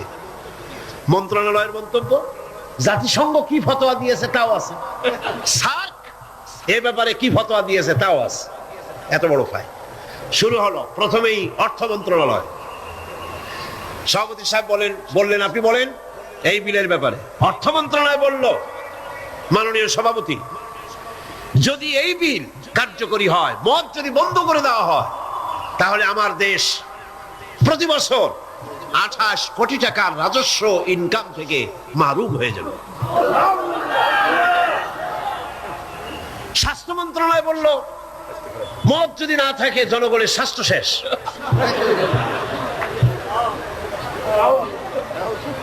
ব্যাখ্যা দিচ্ছি, তাদের বক্তব্যের ব্যাখ্যাও আছে। স্বরাষ্ট্র মন্ত্রণালয় বলল, মদ যদি বন্ধ হয়ে যায় উচ্ছৃঙ্খলতা বাড়বে, সন্ত্রাস বাড়বে। কারণ সুইপার, ডম, ক্লিনার, এই সমস্ত মানুষগুলি এগুলি তারা খায়। যদি তাদের খাইতে দেওয়া না হয় তাহলে তারা উচ্ছৃঙ্খল হবে এবং তারা নানান রকমের সন্ত্রাসে লিপ্ত হবে। কাজে এই সন্ত্রাস বন্ধ করার জন্য এটা থাকা দরকার। ইন্না লিল্লাহি ওয়া ইন্না ইলাইহি রাজিউন। খুব হতাশ হলাম এবং মনে মনে ভাবতে থাকলাম যে আল্লাহ, আজকের এই মিটিং এর ছবি তো তোমার ক্যামেরা ধারণ করছে। কিয়ামতের দিন এই লোকগুলি কি জবাব দেবে তোমার দরবারে? আমি তো আমার বাপের বিল নিয়ে হাজির হই নাই, আমার বাপের বিল তো নিয়ে হাজির হই নাই। এরপরে পররাষ্ট্র মন্ত্রণালয়ের পক্ষ থেকে বলা হলো আমরা গরিব দেশ, যুক্তি দেখুন, আমরা গরিব দেশ, ডোনাররা আমাদেরকে সাহায্য দেয়, বিদেশি সাহায্য দাতারা, দাতা গোষ্ঠী, তারা আমার দেশে সাহায্য নিয়ে আসে, ওনাদেরকে যদি একটু মজুরা দিতে পারি তো দিলাম কি, একটু মেহমানদারি তো করা উচিত। এই মেহমানদারি না করতে পারলে আমরা তো সর্বনাশ হয়ে যাবে দেশ। সুতরাং এটা বন্ধ করার অর্থই হলো বিদেশি সাহায্য বন্ধ হয়ে যাওয়া। এইভাবে বিভিন্ন মন্ত্রণালয় বলতে লাগলেন, আর আমি বসে বসে কুইনিয়ান গিলতে লাগলাম। সর্বশেষ ইসলামী ফাউন্ডেশন সভাপতি সাহেব বললেন, ইসলামী ফাউন্ডেশনের ডিজি সাহেব, তার নামের আগে একটা মৌলানা লাগানো আছে। তিনি বললেন, মৌলানা সাহেব আপনি বলেন। আমি এই লোকটার চেহারা জীবনে দেখি নাই, ওই প্রথম দেখলাম। তিনি, আমি ভাবলাম অন্তত সে যাই হোক, নামের আগে যখন একটা মৌলানা আছে, জি, তাহলে উনি এই বিলের পক্ষে কথা বলবেন, আমার ধারণা হলো। কিন্তু সর্বনাশ, তিনি বললেন কি, আহা, চাকরি করতে গিয়ে মানুষ এইভাবে ইমান বিক্রি করে? অবাক হলাম আমি। চাকরি করতে গিয়ে মানুষ তার ইমান বেচে। তিনি বললেন, এই বিল আমি তার কথাই কোট করছি, আমার সব মুখস্থ। তিনি বললেন, এই বিল আমি আগে পাই নাই, মিটিং এসে বিলটা পেলাম। বিল পড়ে দেখলাম যিনি বিল উত্থাপন করেছেন তিনি একটি ধর্মীয় আবেগের উপরে ভিত্তি করে বিল পেশ করেছেন। এটি হচ্ছে ইসলামের নামে আরেকটি অনইসলামিক কাজ। তিনি বললেন এইটা, এর কারণ হলো যুক্তি। শোনেন, যুক্তি, কত বড় আলেম তিনি, সোজা কথা। তিনি বলছেন যে আমার দেশে অমুসলিমরা আছে, আমার জন্য যেটা হারাম সেটা তাদের জন্য হালাল, আমাদের জন্য যেটা হালাল সেটা তাদের জন্য হারাম।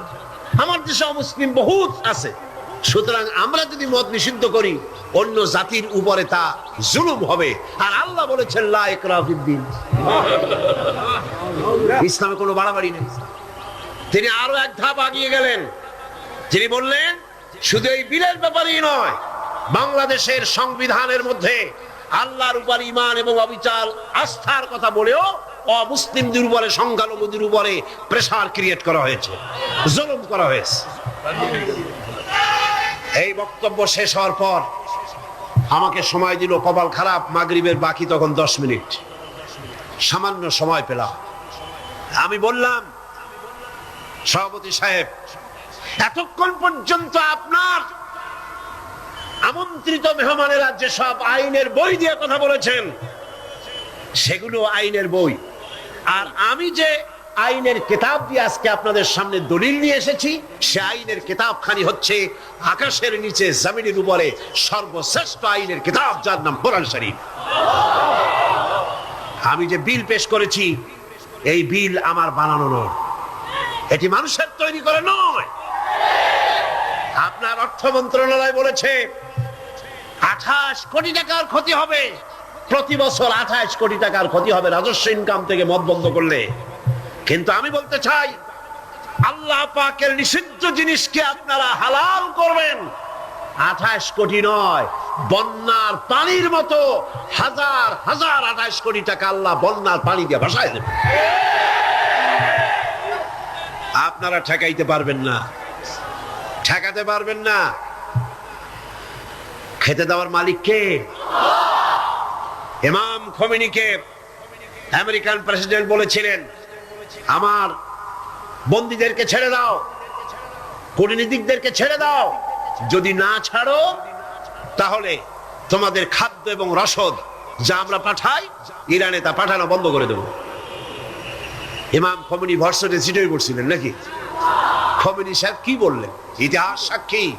খোমেনি সাহেব বললেন, আমেরিকার প্রেসিডেন্ট সাহেব, তুমি খাবার দেবা না এই কথা কইয়া ভয় দেখাও কারে? আমি তো সেই জাতি যার বছরের ভেতরে 1 মাস উপাস থাকা ফরজ, বছরে 1টা মাস না খেয়ে থাকা ফরজ। তুমি আমার ভয় দেখাও না খেয়ে থাকা, তোমার খাদ্যের পরোয়া আমি করি না। সুতরাং ভয় তো করতে হবে আল্লাহ পাক। খাদ্য দেওয়ার মালিক তিনি, খাবারের মালিক দেওয়ার মালিক কে? আল্লাহ রাব্বুল আলামিন বলেছেন, ওয়ালাউ আন্না আহলাল কুরা আমানু ওয়াত্তাকাউ লাফাতাহনা আলাইহিম বারাকাতিম মিনাস সামাই ওয়াল আরদ। দেশের লোকেরা, জনপদের লোকেরা যদি আমার উপর ঈমান আনে আর আমাকে ভয় করার নীতি যদি অবলম্বন করে চলে, তাহলে আকাশ আর জমিনের সব বরকতের দরজা আমি আল্লাহ তাদের জন্য খুলে দেব। রিজক দেওয়ার মালিক তো আল্লাহ। কে মালিক? আল্লাহ পাক। আল্লাহর হারাম জিনিসকে আপনারা জারি রেখে 28 কোটি টাকা পাওয়ার লোভ করছেন। কত 28 কোটি চলে যাবে ঠিক পাবেন না। পেঁয়াজের ঝাঁজ কত টের পান না এখন? পেঁয়াজের ঝাঁজ কত? এক সময় সিলেটের নাম ছিল দুটি পাতা একটি কুড়ির দেশ, ঠিক না? দুটি পাতা একটি কুড়ির দেশ সিলেট। আর এখন দুটি কাঁচামরিচ একটি পেঁয়াজের দেশ বাংলাদেশ। মানুষ যখন নিজের দাম বোঝে না, তখন আল্লাহ জিনিসের দাম বাড়ায় দেয়। দাম কার? পেঁয়াজের নাম। আর কার দাম? মানুষের দাম। মানুষ তার দাম বোঝে নাই, আল্লাহ কাঁচামরিচের দাম বাড়াই দেয়। যা, পেঁয়াজের দাম, কাঁচামরিচের দাম, হাবিজাবির দাম বেড়ে গেল, মানুষেরা না খেয়ে মরতেছে। সুতরাং আপনারা ঠেকাবেন কি করে? স্বরাষ্ট্র মন্ত্রণালয় বলছে উচ্ছৃঙ্খলতা বাড়বে। আশ্চর্য কথা, আল্লাহ বলছেন উচ্ছৃঙ্খলতা কমবে, আর আপনি বলতেছেন বেড়ে যাবে। কি আশ্চর্য কথা! স্বাস্থ্য মন্ত্রণালয় বলছে যে স্বাস্থ্য খারাপ, স্বাস্থ্য ভালো হবে মদ খাইলে, না খাইলে স্বাস্থ্য খারাপ হবে। রাসূলুল্লাহ বলেছেন মদ কোন ওষুধ নয়, মদ নিজেই ব্যাধি, এটা নিজেই রোগ। সুতরাং কথা হচ্ছে মেহমানদারি মদ দিয়া করা যাবে না। রাসূল কারীম সাল্লাল্লাহু আলাইহি ওয়াসাল্লামের কাছে মদ নিষিদ্ধ করণ আয়াত যখন নাযিল হলো, এই আয়াত যেটা আমি পড়লাম, একজন সাহাবী এসে বললেন, হুজুর আমার কাছে কিছু মদ আছে, আমি এখন করবো কি? দেখেন, আমি সেই মিটিং এ বললাম, সেই সাহাবী জিজ্ঞেস করলেন, হুজুর আমি করবো কি? কোন ইহুদির হাদিয়া দিয়ে দেই? আল্লাহ নবী বললেন, মদ নিষিদ্ধকরণ আয়াত যখন নাজিল হয়ে গেছে, এখন এই মদ যদি কারো কাছে অবশিষ্ট থাকে, না তা খাওয়া যাবে, না তা হাদিয়া দেওয়া যাবে, না তা বিক্রি করা যাবে, রাস্তায় ফেলে দাও। ফেলে দেওয়া ছাড়া এর কোনো পথ নাই। আল্লাহ নিষিদ্ধ করা জিনিস হারাম, এই জিনিস দিয়ে মেহমানদারি করা জায়েজ নাই। এমনকি রাসূলুল্লাহ কথাও বলেছেন, আপনারা শুনে রাখুন, কোন অনুষ্ঠানে আপনি গেছেন, আপনি জানতেন না যে সেখানে মদ সার্ভ করা হবে, কিন্তু আপনি গিয়ে দেখলেন যে ওখানে মদ দেওয়া হচ্ছে। রাসূলুল্লাহ বলেছেন, আল্লাহ এবং পরকালের বিশ্বাস যদি কলিজার মধ্যে থাকে, ওই অনুষ্ঠান পরিত্যাগ করো, বেরিয়ে যাও। এই মদের অনুষ্ঠানে তুমি বসতেও। সর্বশেষ বললাম, আজকে ফাউন্ডেশনের ডিজি তিনি বলছেন, আশ্চর্য কথা, আমার দেশে মুসলিম আছে তাই কোরআনের আইন আমি চালু করব না, এটা তাদের উপরে জুলুম হবে। রাসূলুল্লাহর উপরে যখন এই আইন নাজিল হয়, তখন মক্কা মদিনা ইহুদি খ্রিস্টান ছিল না, তো তাদেরকে উপলক্ষ করে রাসূলুল্লাহ কি আইন বন্ধ করে রাখছিলেন? না, বরং বললেন, সাহাবীরা, তখন তো মাইক ছিল না, রেডিও নাই, মাইক নাই, ফ্যাক্স নাই, পত্রপত্রিকা নাই, টেলেক্স নাই, টেলিভিশন নাই। হুজুর বললেন, যাও রাস্তায় রাস্তায় এই আয়াত চিল্লায় পড়ো। সাহাবায়ে কেরাম রাস্তায় নেমে গেলেন। এই আয়াত, ইন্নামাল খামরু ওয়াল মাইসিরু ওয়াল আনসাবু ওয়াল আজলামু রিজসুম মিন আমালিশ শাইতানি ফাজতানিবু। যাও পড়ো। সবাই চিল্লায় পড়তে লাগলেন। ইতিহাস সাক্ষী, তারা যখন তেলাওয়াত করতেছিলেন রাস্তায় রাস্তায়, যেই সব মুসলমান মদ পান করতেছিলেন, তখন যার হাতে মদের গ্লাস ছিল, কোরআনের আয়াত শুনে মদের গ্লাস নিক্ষেপ করলেন। যিনি গলায় নিয়েছিলেন, মুখে নিয়েছিলেন, কুড়ি করে ফেলে দিলেন। যিনি গিলেছিলেন, গলার মধ্যে আঙ্গুল দিয়ে বমি করে ফেলে দিলেন। যার ড্রামের ভিতরে, হাড়ির ভিতরে মদ ছিল, লাথি মেরে পাতিল ভেঙে দিল, আর মদ রাস্তাগুলি প্রবাহিত হয়ে গেল। শাসনতন্ত্র, আমার দেশের সংবিধানের ভিতরে আল্লাহর উপরে ঈমান এবং অবিচল আস্থার কথা বলা হয়েছে। সেইটাও নাকি অমুসলিমদের উপরে জুলুম করা হয়েছে। আমি জিজ্ঞেস করতে চাই, আমার দেশের হিন্দুরা আল্লাহকে অস্বীকার করে? হাসতে কনকান করে? আল্লাহ না বলুক, ভগবান তো বলে, ব্রহ্মা তো বলে, উপরওয়ালা তো বলে, ঈশ্বর তো বলে, বিধাতা তো বলে।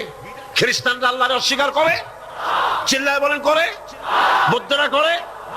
এই দেশের কিছু নাস্তিক মুরতাদ ছাড়া আল্লাহকে কেউ অস্বীকার করে না। সুতরাং আমার দেশে আল্লাহর উপর ঈমান এবং অবিচল আস্থার কথা সংবিধানে যা লেখা হয়েছে, এটাকে পরিবর্তন করতে চাইলে বাংলাদেশে আগুন জ্বলবে, কেউ ঠেকাইতে পারবে না।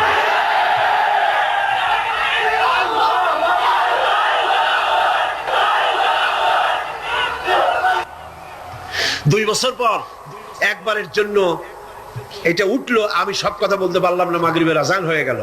আমাকে বলা হলো এই বিল আবার আরেকদিন আমরা মিটিং করব। সেদিন পার্লামেন্ট চলাকালীন সময় এই বিলের উপর রিপোর্ট দেওয়া হলো। আমি দাঁড়ায়া বিধি অনুযায়ী কথা বলতে চাইলাম, কথা বলতে পারলাম না, কথা বলতে দেওয়া হলো না। যাই হোক, সেটা ভিন্ন কথা। আল্লাহ পাকের কাছে ছেড়ে দিয়েছি। আমরা চাই পৃথিবীর দ্বিতীয় বৃহত্তম মুসলিম দেশ বাংলাদেশ, এখানে মদ এবং জুয়া নিষিদ্ধ ঘোষণা করা হোক। আপনারা চান কিনা? চান কিনা? চান কিনা? আল্লাহ রাব্বুল আলামিন বলছেন, যেটাই হলো সফলতার মানদণ্ড। দুনিয়ার চৌহদ্দির ভিতরে এই সফলতা নির্ভর করে না। সূরা হজে বলা হয়েছে, ইয়া আইয়ুহাল্লাযীনা আমানু রুকউ ওয়াসজুদু ওয়া'বুদু রাব্বাকুম ওয়াফআলুল খায়রা লাআল্লাকুম তুফলিহুন। হে বিশ্বাসীরা, রুকু করো, তোমরা রুকু এবং সিজদা করো, আর নিজের রবের বন্দেগী করো, নেক কাজ করো। এই কাজগুলি করলে তোমরা সফল কাম হতে পারবে। সফলতার মানদণ্ড এখানেই আল্লাহর হুকুম, আল্লাহর আনুগত্যের সামনে নিজের মাথা নত করে দেওয়ার মধ্যেই, এটার মধ্যেই রয়েছে সফলতা।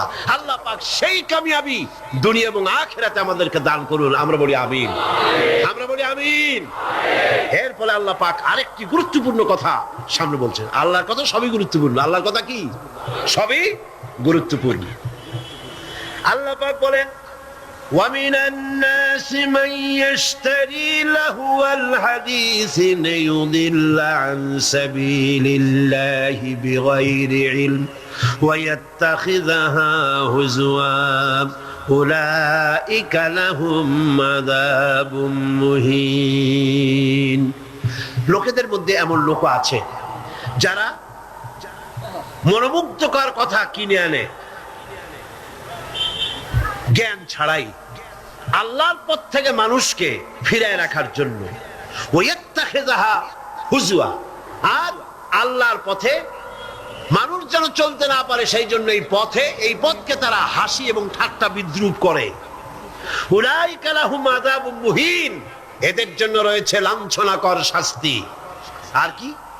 وَإِذَا تُتْلَى عَلَيْهِ آيَاتُنَا وَلَّى مُسْتَكْبِرًا كَأَن لَّمْ يَسْمَعْهَا كَأَنَّ فِي أُذُنَيْهِ وَقْرًا فَبَشِّرْهُ بِعَذَابٍ أَلِيمٍ। আর যখন তাকে আমার আয়াত তেলাওয়াত করে শোনানো হয়, সে দর্প ভরে, অ্যাবাউট টার্ন করে, দর্প পরে পিঠ ফিরায় চলে যায়। কাল্লাম ইয়াসমাহা, যেমন সে শুনতেই পায় নাই। কান্না ফি উযনাইহি ওয়াকরা, যেন সে বধির, কালা, আমার কথা যেন শুনিই নাই, এমনই অবস্থা। এই লাহওয়াল হাদিস, এই জিনিসটাকে এটা বুঝতে হবে। এই মুহূর্তে সবচাইতে জরুরি কথা লাহওয়াল হাদিস।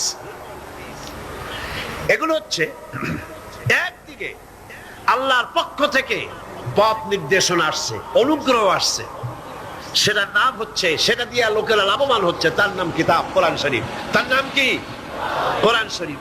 অন্যদিকে ওই সব সৌভাগ্যবান ব্যক্তির পাশাপাশি এমন দুর্ভাগা লোকেরাও রয়েছে যারা আল্লাহর আয়াতের মোকাবেলায় ভিন্ন পদ্ধতি গ্রহণ করেছে।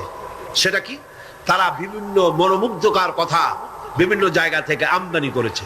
হাদিস শরীফে এসেছে, নজর ইবনে হারিস কুরাইশদের এক ব্যক্তি, সে বলল তোমরা মুহাম্মদ সাল্লাল্লাহু আলাইহি ওয়াসাল্লামের বিরোধিতা করে কিছু করতে পারবে না, কারণ তাহলে তোমরা বলছো মিথ্যাবাদী, না তাহলে তোমরা বলছো যে তিনি গণক, তিনি জাদুকর।